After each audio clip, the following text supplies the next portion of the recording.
کیا آپ امیجن کر سکتے ہو ایک فیملی پوری دنیا کو اکنامکلی اور پولیٹیکلی کنٹرول کر رہی ہو؟ آف کورس آپ سوچ رہے ہوگے آخر ایسا کیسے ہو سکتا ہے، لیکن آج کی اس ویڈیو کو دیکھنے کے بعد آپ کا مائنڈ سیٹ بدل جائے گا اور آپ یہ سوچنے پر مجبور ہو جاؤ گے کہ دنیا کے موسٹ پاورفل کنٹریز وہ بھی اس فیملی کے سامنے کٹ پتلی بن جاتے ہیں۔ $2 ٹریلین سے زیادہ کی نیٹ ورتھ ہونا، دنیا بھر میں 1800 سے زیادہ لگژری مینشنز کا ہونا، 100 سے بھی زیادہ پرائیویٹ جیٹس، سپر کارز اور یاٹس کا ہونا، بات یہاں بھی ختم نہیں ہوتی۔ سال 1815 میں یورپ کے ملٹری لیڈر نپولین کی ہار کا سبب بن جانا، سال 1820 میں 2 ملین پاؤنڈز پرتگال کو دے کر برازیل کو آزاد کروانا، ورلڈ وارز میں کردار ادا کرنا اور پوری دنیا کے بینکنگ سسٹم کو کنٹرول کرنا، یہ سب وجوہات اس فیملی کو امیر ترین فیملی کے ساتھ ساتھ موسٹ پاورفل فیملی بھی بناتی ہے۔ بات ہو رہی ہے دی روتھشائلڈ فیملی کی۔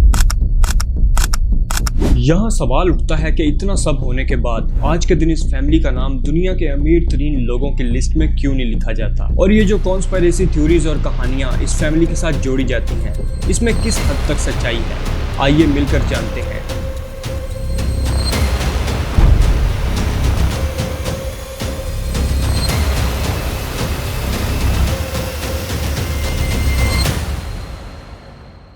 یہ کہانی شروع ہوئی 1744 میں جب جرمنی کے ایک شہر فرینکفرٹ میں میئر ایمسچل روتھشائلڈ پیدا ہوئے۔ ان کا تعلق اشکنازی جوئش فیملی سے تھا۔ اشکنازی لفظ اشکناز سے نکلا جو ہیبریو میں جرمنی کا پرانا نام ہوا کرتا تھا۔ یہ وہ ٹائم تھا جب یہودیوں کے ساتھ برا سلوک کیا جاتا تھا، ان کے مذہب کی وجہ سے ان کو نیچا دکھایا جاتا تھا۔ اس ٹائم پر جیوز کو فرینکفرٹ شہر سے تھوڑا باہر جوڈن گیزی نام کے چھوٹے سے ٹاؤن میں رہنے کی اجازت تھی۔ یہ جگہ اتنی تنگ تھی کہ میئر روتھشائلڈ کا یہاں ایک چھوٹا سا گھر تھا جو صرف 11 فیٹ چوڑا اور اس میں 30 سے بھی زیادہ لوگ اکٹھے مل کر رہا کرتے تھے۔ میئر روتھشائلڈ کے 5 بیٹے تھے، Amschel Mayer, Salomon Mayer, Nathan Mayer, Carl Mayer اور جیکب یا جیمز میئر۔ میئر روتھشائلڈ نے اپنے بزنس کو فرینکفرٹ کے شہر میں ہی سٹارٹ کیا تھا۔ انہوں نے ایک سمال بینکنگ اور کرنسی ایکسچینج شروع کیا جو آگے چل کر ان کی فیملی کی گلوبل بینکنگ امپائر کی بنیاد بنا۔ شروعات میں میئر روتھشائلڈ نے سونے کے سکوں کے ساتھ ڈیل کرنا شروع کیا۔ بہت سالوں کی محنت اور کوشش کی وجہ سے میئر اتنے امیر ہو چکے تھے کہ وہ یورپ کی ٹاپ فیملیز کے ساتھ ڈیل کیا کرتے تھے۔ 1780 کے سال میں میئر روتھشائلڈ نے اس ٹائم کے پرنس ولیم IX کے فائنینشیل افیئرز اور انویسٹمنٹ کو بھی مینیج کرنا شروع کر دیا۔ اتنا سب کرنے کے بعد میئر امیر تو بن چکے تھے مگر ان کے خواب کافی اونچے تھے۔ وہ اتنی زیادہ ویلتھ جنریٹ کرنا چاہتے تھے جو ان کی فیملی کو اگلے 100 سالوں سے بھی زیادہ تک امیر بنائے رکھے، اور اسی خواب کو پورا کرنے کے لیے انہوں نے 2 پلان بنا رکھے تھے۔ پہلی اسٹریٹجی یہ تھی کہ جب میئر کو پتا چلتا کہ اب پرنس ولیم مارکیٹ سے ڈھیر سارے سونے کے سکے خریدنے والے ہیں، اس سے پہلے ہی میئر ان سکوں کو ادھار لے کر کم قیمت پر خرید لیا کرتے تھے، اور جب مارکیٹ میں خبر پھیلتی کہ پرنس ولیم اب سونے کے سکے ہزاروں کی تعداد میں خریدنے والے ہیں تو باقی تاجر بھی ان سکوں کو خریدنا شروع کر دیتے۔ اب جیسے ہی سکوں کی ڈیمانڈ بڑھ جاتی تو ان کی قیمت بھی اوپر چلی جاتی۔ اسی کا فائدہ اٹھاتے ہوئے میئر اپنے سارے سکے مارکیٹ میں بیچ دیتے اور بہت زیادہ پروفٹ کما لیا کرتے تھے۔ آج کے دن بھی ٹریڈنگ اور انویسٹمنٹ کی دنیا میں اس فینومینا کو پریکٹس کیا جاتا ہے۔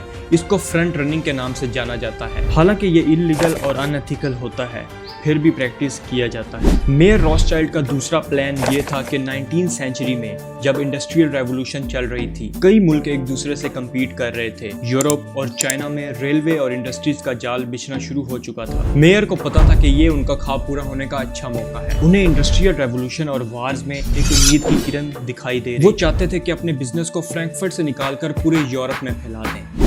اسی لیے انہوں نے اپنے 5 بیٹوں کو یورپ کے 5 ٹاپ فائنینشیل سٹیز میں بھیج دیا۔ ان 5 فائنینشیل سینٹر میں لنڈن، پیرس، ویانا، نیپلز اور فرینکفرٹ شامل تھے۔ 5 روتھشائلڈ برادرز نے ان شہروں میں اپنے اپنے بینکنگ نیٹ ورک اتنے اچھے سے سیٹ کیے کہ اتنا دور ہونے کے باوجود بھی یہ 5 بینک ایک سنگل بینک کی طرح کام کرتے تھے۔ یہ سب بھائی ہر ایک ڈیسیژن مل کر لیا کرتے تھے۔ نیتھن روتھشائلڈ جو 10 سے 15 لاکھ لے کر لنڈن میں سیٹ ہونے آیا تھا، دیکھتے ہی دیکھتے وہ اتنا کامیاب ہو گیا کہ سال میں ہزاروں کروڑ کمانے لگا۔ سال 1811 کی بات ہے۔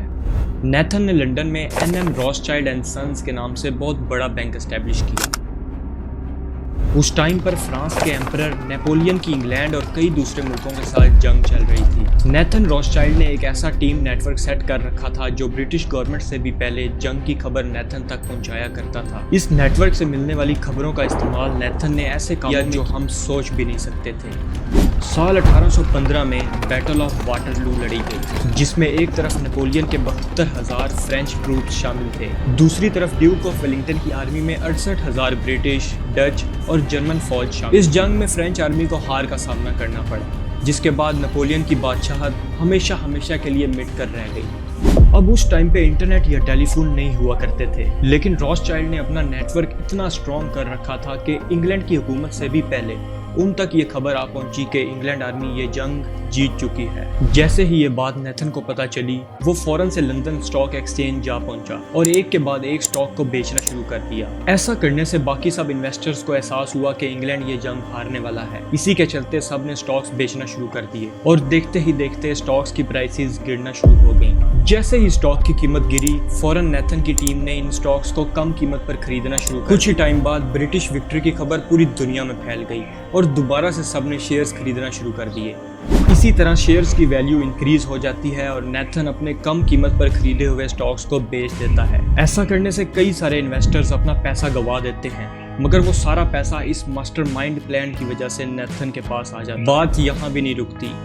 रॉथस्चाइल्ड फैमिली ने सिर्फ स्टॉक्स में ही नहीं बल्कि पूरे यूरोप की इंडस्ट्रीज, रेलवेज और ऑयल में भी इन्वेस्ट किया था। इनफैक्ट पूरे यूरोप में रेलवे लाइंस की कंस्ट्रक्शन में सबसे प्रोमिनेंट इन्वेस्टमेंट रॉथस्चाइल्ड की तरफ से की गई थी। साल 1895 से 1907 तक सिर्फ 12 सालों में इस फैमिली ने यूरोप के अलग अलग गवर्नमेंट्स को $450 मिलियन लोन। इन्फ्लेशन को देखते हुए आज के दिन इसकी वैल्यू 14 बिलियन से भी ज्यादा बनती है।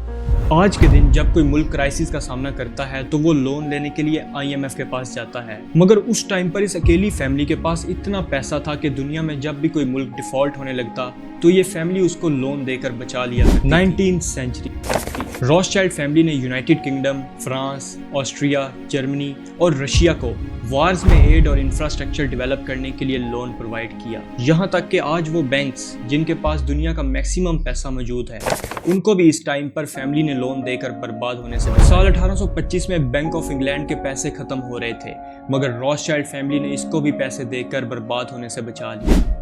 पूरा यूरोप उस टाइम पर इस फैमिली पर इतना डिपेंडेंट हो चुका था कि वार्स लड़ने के लिए भी मुल्कों को इस फैमिली के पास फाइनेंशियल एड के लिए जाना पड़ा। 19th सेंचुरी में जब पूरे यूरोप में वार्स होने के चांसेस बढ़ चुके थे, तो इन पांचों बेटों की मां गटल रॉथस्चाइल्ड ने कहा था, परेशानी की कोई बात नहीं, अब कोई जंग नहीं होगी क्योंकि मेरे बेटे जंग लड़ने के लिए किसी को पैसा नहीं। रॉथस्चाइल्ड फैमिली ने इतने अच्छे इन्वेस्टमेंट कर रखे थे कि लोगों को लगता था ये फैमिली फ्यूचर प्रेडिक्ट कर रही है।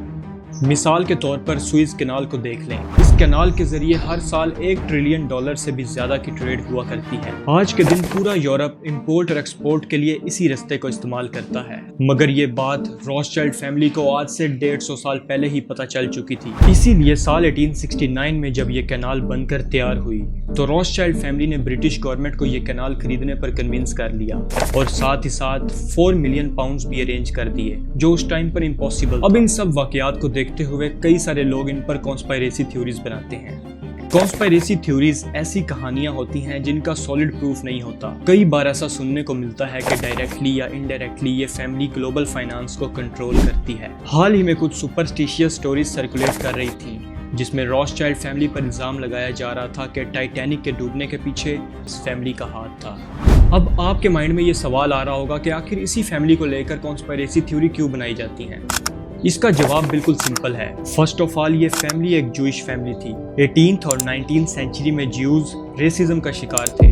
सोसाइटी में इनको अच्छा नहीं समझा जाता था, इसीलिए ज्यूज के खिलाफ कई साजिशें चलाई जाती थी।